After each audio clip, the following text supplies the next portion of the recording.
بسم اللہ الرحمن الرحیم۔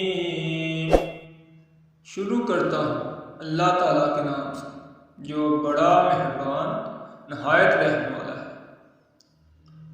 الحمدللہ رب العالمین۔ سب تعریف اللہ تعالیٰ کے لیے ہے جو تمام جہانوں کا پالنے والا ہے۔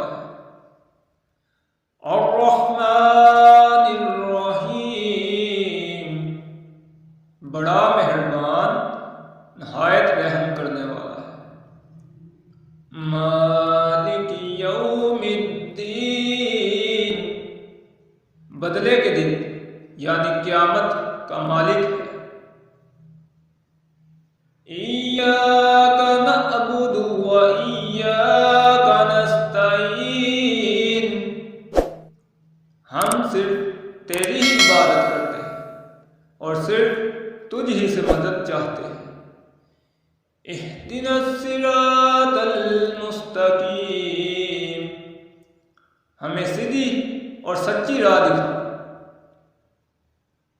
صراط الذین انعمت علیہم غیر المغضوب علیہم ولا الضالین، ان لوگوں کی راہ جن پر تو نے انعام کیا، ان کی نہیں جن پر غضب کیا گیا، یعنی وہ لوگ جنہوں نے حق کو پہچانا مگر اس پر عمل پیرا نہیں، اور نہ گمراہوں کی یعنی وہ لوگ جو جہالت کے سبب راہ حق سے برگزشتہ ہو گئے۔